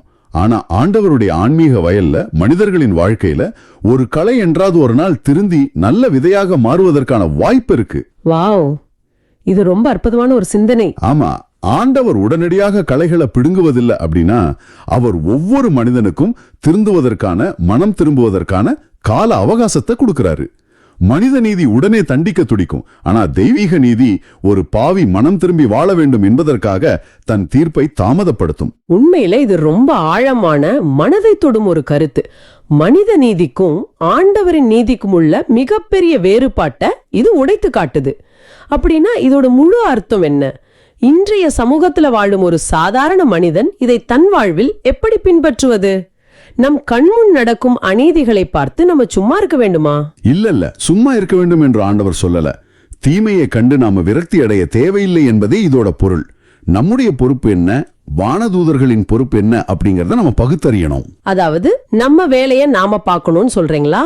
ஆமா, நாம மற்றவர்களுடைய தோட்டத்தில் உள்ள களைகளை பிடுங்குவதிலேயே, அதாவது மற்றவர்கள் செய்யும் தவறுகளை விமர்சிப்பதிலேயே, அவர்களை தீர்ப்பிடுவதிலேயே நம்முடைய முழு கவனத்தையும் ஆற்றலையும் வீணடிக்க கூடாது. நம்முடைய தோட்டத்துல நாம ஒரு நல்ல விதையா முளைத்து ஆண்டவருடைய வார்த்தையின் ஒளியை பிரகாசிக்க செய்வதில் தான் முழு கவனமும் செலுத்தணும். இதத்தான் 43வது வசனத்துல இயேசு அப்போது நேர்மையாளர் தம் தந்தையின் ஆட்சியில் கதிரவனை போல் ஒளி வீசுவர் அப்படின்னு ஒரு மாபெரும் வாக்குறுதியா தராரு. இது ரொம்ப அழகான ஒரு வாக்குறுதி. இன்றைய நற்செய்திக்கு முன் வாழ்த்தொலியான அல்லேலூயா வாசகத்தை நீங்க கவனிச்சிங்களா? இறைவனின் வார்த்தையே விதையாம், அதை விதைப்பவர் கிறிஸ்துவே அப்படின்னு இருக்கு. இறைவனின் வார்த்தையை தன்னுள் தாங்கியிருக்கும் ஒரு மனிதன் இறுதி தீர்ப்பின் நாளில் கதிரவனை போல் ஒளியாக மாறுவான். அறுவடை செய்யும் பொறுப்பு வானதூதர்களுடையது. நம்முடைய பொறுப்பு ஆண்டவரின் கரத்தில் நல்ல விதையாக இருப்பது மட்டுமே. நாம நல்ல விதையாக இருக்கணும், ஒளியாக மாறணும். ஆனா நம் குடும்பத்திலோ நாம வேலை செய்யும் இடத்திலோ நம்மை சுற்றி தீமையான மனிதர்கள், அதாவது அந்த களைகள் இருக்கும்போது அவர்களால் நமக்கு வரும் துன்பங்களை பொறுத்து கொண்டு நாம மட்டும் எப்படி நல்விதையாக நிலைத்திருப்பது? இது நடைமுறை வாழ்க்கையில மிகவும் கடினமான ஒரு சவால் இல்லையா? நிச்சயம் சவாலான விஷயம்தான். அதனாலதான் இயேசு இந்த உவமையை முடிக்கும்போது கேட்க செவியுள்ளோர் கேட்கட்டும் அப்படிங்கிற ஒரு ஆழமான அறைகோளோட நிறைவு செய்யறார். இது வெறுமனே ஒரு விவசாயத்தை பற்றிய தகவல் மட்டும் கிடையாது. இது இருளின் மத்தியில் ஒளியாக இருப்பதற்கான ஒரு அழைப்பு. இருளின் மத்தியில் ஒளியாக இருக்கணும். ஆமா, தீமை நம்மோடு பின்னி பிணைந்திருந்தாலும் நாம் அதோட சமரசம் செய்து கொள்ளக்கூடாது. நம்முடைய வேர்கள் ஆண்டவருடைய வார்த்தையில் ஆழமாக ஊன்றி இருக்கணும். உலகத்தின் தீமைகள் நம்மை நெருக்கலாம், ஆனா நம்முடைய நற்குணத்தை, நம்முடைய பலனை அவை திருடிக்கொள்ள நாம் அனுமதிக்க கூடாது. இணைக்கு மத்தியில் நாம் நிலைத்திருக்கணும். உண்மையிலே இந்த விளக்கத்தை கேட்கும்போது நேயர்களுக்காக எனக்குள் ஒரு சிந்தனை தோன்றது. சொல்லுங்க. களைகளை பிடுங்குவதில் ஆண்டவர் காட்டும் இந்த தாமதம், ஒருவேளை அந்த களைகளும் கூட என்றாவது ஒரு நாள் நல் விதையாக மாறிவிடாதா என்ற அவருடைய அன்பின் ஏக்கமா? நாம மற்றவர்களை களையாக பார்த்து அவர்களை வேரோடு பிடுங்கி எறியணும்னு நினைக்கிறோம். ஆனால் ஆண்டவர் அவர்களை இன்னும் வளர துடிக்கும், என்றாவது ஒரு நாள் நல்ல கனி கொடுக்கும் விதையாகவே பார்க்கிறாரோ? இது ரொம்ப நெகிழ்ச்சியான ஒரு பார்வை. சில நேரங்கள்ல நாமே கூட மற்றவர்களின் பார்வையில களையாக இருந்திருக்கலாம் அல்லவா? ஆண்டவர் நம்மை உடனே பிடுங்கி இருந்திருந்தால் நாம இன்று இங்கே இருந்திருக்க மாட்டோம். அவருடைய பொறுமையே நம்மை இன்று நல்ல விதைகளாக மாற்றியிருக்கு. இதை நேயர்களாகிய நீங்களும் கொஞ்சம் யோசிச்சு பாருங்க. நாம் யாரையாவது களையாக பார்த்து புறக்கணிக்கிறோமா, அல்லது நாமே களையாக இருந்து ஆண்டவரின் பொறுமையால் மாற்றமடைய காத்து கொண்டிருக்கிறோமா? உண்மையிலேயே இது சிந்திக்க தூண்டும் ஒரு மிக ஆழமான பார்வை. ஆண்டவரின் அந்த எல்லையில்லா பொறுமையையும் இரக்கத்தையும் நாம ஒவ்வொருவரும் நம் வாழ்வுல முழுமையா உணர்ந்து வாழணும். ஆமா, அந்த பொறுமையையும் அன்பையும் நாம் கெட்டியாக பற்றிக் கொள்வோம். மனித வாழ்விலும் தீமையானது நன்மையின் வளர்ச்சியோடு பின்னி பிணைஞ்சிருக்கு. ஆமா, உண்மைதான். ஒரு தீய மனிதரை ஆண்டவர் உடனடியா அழிச்சிட்டா அவரை நம்பி வாழ்ற குடும்பம், குழந்தைகள் அல்லது அவரை நேசிக்கிற நல்ல மனிதர்களின் நிலை என்னவாகும்? அவங்களோட வேர்களும் பிடுங்கப்படும் இல்லையா? ஆமா, ஒருத்தரோட அழிவு பல நல்லவங்களோட வாழ்க்கையும் சேர்த்து அழிச்சிடும். சமூகத்துல நம்ம எல்லாருமே ஒருத்தரோட ஒருத்தர் ஏதோ ஒரு விதத்துல பிணைக்கப்பட்டிருக்கோம். அதனாலதான் ஆண்டவர் அவசரப்படாம உலக முடிவு வரைக்கும் ரொம்ப பொறுமையோடு காத்திருக்காரு. இந்த வேர்கள் பின்னி பிணைஞ்சிருக்கும் அப்படிங்கிற விளக்கம் உலக யதார்த்தத்தை அப்படியே படம் பிடிச்சு காட்டுது. இதையே தான் திருத்தந்தை பிரான்சிஸ் அவங்களும் 2020ஆம் ஆண்டு ஜூலை மாசம் வழங்கிய மூவேளை ஜப உரையில ரொம்ப தெளிவா சுட்டி காட்டியிருக்காங்க. மனிதர்களை உடனடியா அகற்றுவதாகும். ஆனா உரிமையாளரோ இன்னும் தூர பார்வை கொண்டவர் அப்படின்னு சொல்றாரு. நாம ஏன் இந்த கேன்சல் கல்ச்சரை இவ்ளோ விரும்புறோம்னு பார்த்தா, மற்றவர்களை குற்றவாளிகளா தீர்ப்பிடுறது மூலமா நம்மள நாமே ரொம்ப சுத்தமானவங்களா காட்டிக்கிற ஒரு மலிவான குறுக்கு வழிதான் அது. கரெக்ட். ஆனா திருத்தந்தை இதை ரொம்ப அழகா திருத்துறாரு. எப்பவும் மற்றவர்களோட குறைகளை தேடிக்கிட்டு இருக்கிறவங்க ஆண்டவரோடு இணைந்து செயல்படுபவர்கள் இல்லைன்னு சொல்றாரு. மாறாக திருச்சபையிலும் வரலாற்றிலும் அமைதியா வளர நன்மைகளை அடையாளம் கண்டு அவை முதிர்ச்சி அடையும் வரை காத்திருப்பவர்களே ஆண்டவரோடு இணைந்து செயல்படுகிறார்கள். அப்போ இந்த வாசகங்களை இன்னைக்கு நாம எப்படி நம்மளோட தனிப்பட்ட வாழ்வுல பயன்படுத்துறது? நீங்க என்ன நினைக்கிறீங்க? நான் இப்போ இதை கேட்டுட்டு இருக்கிற உங்களுக்கு நேரடியா ஒரு கேள்வியை முன்வைக்க விரும்புறேன். கொஞ்சம் யோசிச்சு பாருங்க. நீங்க வேலை செய்யற இடத்துல இல்ல குடும்பத்துல உங்களை சுத்தி கழைகள் மாதிரி சில நபர்கள் இருக்கலாம். கண்டிப்பா இருப்பாங்க. அவங்க உங்களை தொடர்ந்து காயப்படுத்தலாம் இல்ல எரிச்சல் ஊட்டலாம். அவங்கள பார்த்து நீங்க ஏன் ஆண்டவர் இவங்களை இன்னும் விட்டு வச்சிருக்காரு, இவங்களுக்கு தண்டனையே கிடையாதா அப்படின்னு எரிச்சல் அடையலாம். ஆனா ஆண்டவர் அவங்க மீதும் எல்லையற்ற பொறுவை காட்டுறாரு அப்படிங்கறத நீங்க இன்னைக்கு உணர்றீங்களா? ஆமா, அவர் அந்த மனிதர்களுக்கும் மனம் திரும்புறதுக்கான நேரத்தை கொடுத்துட்டு இருக்காரு. அதோட சேர்த்து நம்ம இன்னொரு முக்கியமான விஷயத்தையும் சிந்திக்கணும். என்ன விஷயம் அது? நாம மற்றவர்களை களைகள்னு முத்திரை குத்துறதுக்கு முன்னாடி நமக்குள்ள இருக்கிற குறைகளையும் நாம உணர்ந்து பார்க்கணும். திருப்பாடல் 79 ஆசிரியர் எங்கள் பாவங்களை மன்னித்தருளும்னு மன்றாடுறது போல நமக்குள்ள இருக்கும் இருளையும் நாம ஏத்துக்கணும். உண்மைதான். நாம என்னவோ 100% தூய்மையான கோதுமை போலவும் மத்தவங்க எல்லாம் களைகள் போலவும் நினைச்சுக்கிறது ஒரு மாய தானே. கண்டிப்பா. நாம நன்மையோ வளர்க்கும் கோதுமையா இருக்கோமா, இல்ல நம்மள அறியாமலேயே மற்றவர்களின் வாழ்வுல முட்டுக்கட்டை போடுற அழகையின் விதைகளா இருக்கோமான்னு நாம தொடர்ந்து சுய பரிசோதனை செய்யணும். நீங்க சொல்றதை கேட்கும் போது எனக்கே ஒரு கணம் தயக்கமா இருக்கு. ஏன், என்ன தோணுது உங்களுக்கு? நாம அடிக்கடி மத்தவங்களை களைகள்னு நினைச்சு அவங்கள நம்ம வாழ்விலிருந்தோ சமூகத்திலிருந்தோ உடனடியா பிடுங்கி எறிய நினைக்கிறோம். ஆனா எப்போதாவது நான் அமைதியா உட்கார்ந்து சிந்தித்தது உண்டா? ஒருவேளை கடந்த காலத்துல நீங்க கூட வேற ஒருத்தரோட பார்வையில ஒரு கலையா இருந்திருக்கலாம் இல்லையா? ஆமா, நம்மளோட கோபத்தாலேயோ சுயநலத்தாலேயோ மத்தவங்களுக்கு நாம களைகளா தெரிஞ்சிருக்கலாம். அப்ப ஆண்டவர் நம்மளை உடனடியா பிடுங்கி நெருப்புல போடலையே. அதுதான் ஆண்டவரோட கிருபை. அவருடைய அளவற்ற பொறுமையும் இரக்கமும் தான் நீங்க இன்னைக்கு ஒரு நல்ல கோதுமையா மாறுறதுக்கான கால அவகாசத்தை உங்களுக்கு தொடர்ந்து கொடுத்துக்கிட்டே இருக்கு. எக்ஸாக்ட்லி. எல்லாவற்றுக்கும் மேலாக முதல் வாசகத்துல வந்த எரேமியாவை போல மற்றவர்கள் பாவம் செஞ்சாலும் அவங்களுக்காக கண்ணீரோடு பரிந்து பேசுற இரக்கம் நிறைந்த இதயம் நமக்கு வேணும். ஆமா, ஆண்டவர் நமக்கு காட்டின இந்த இரக்கத்தையும் பொறுமையும் மற்றவர்களுக்கும் காட்டுவோமா? இதுதான் இன்னைக்கு நாம சிந்தித்து பார்க்க வேண்டிய மிக முக்கியமான கேள்வி. மிக ஆழமான சிந்திக்க தூண்டும் வார்த்தைகள். நம்மளோட குறைகளை பொறுத்து கொள்ளும் ஆண்டவரோட இரக்கத்தை நாமும் மற்றவர்களுக்கு காட்டுவோம். ஆமென். சரி, இந்த ஆழமான சிந்தனையோடு நம் இன்றைய விவாதத்தை நிறைவு செய்வோம். அதற்காக நாம் இணைந்து ஜெபிப்போம். அன்பு தந்தையே, இந்த அருமையான நேரத்திற்காக உமக்கு நன்றி. இன்றைய திருவிவிலிய வாசகத்தின் வழியாக நீர் எங்களுக்கு கற்றுக் கொடுத்த ஆழமான பாடங்களுக்காக நன்றி. நாங்கள் மற்றவர்களை தீர்ப்பிடாமலும் அவர்களை களைகள் என்று உடனடியாக முத்திரை குத்தாமலும் உமது கரத்தில் நல்ல விதைகளாக நிலைத்திருக்க எங்களுக்கு வரம் தாரும். எங்கள் வாழ்வில் இருக்கும் தீமையான வேர்களை நீக்கி நாங்களும் உமது ஆட்சியில் கதிரவனைப் போல ஒளி வீச அருள் புரியும். உமது பொறுமையின் மாண்பை உணர்ந்து மற்றவர்கள் மீது இரக்கம் காட்ட எங்களுக்கு கற்றுத்தாரும். எங்கள் ஆண்டவராகிய இயேசு கிறிஸ்துவின் பேரால் மன்றாடுகின்றோம். ஆமேன். ஆமென். இந்த ஆழமான பார்வை உங்களுக்கு பயனுள்ளதாக இருக்குதுன்னு நினைச்சா மத்தவங்களுக்கு இந்த வீடியோவை ஷேர் பண்ணுங்க. நற்செய்தியின் தூதராக இறையாட்சியை எடுத்துரைங்க. நன்றி. மீண்டும் நாளை சந்திப்போம். இயேசுவுக்கே புகழ். அன்னை மரியே வாழ்க. இயேசுவுக்கே புகழ். அன்னை மரியே வாழ்க.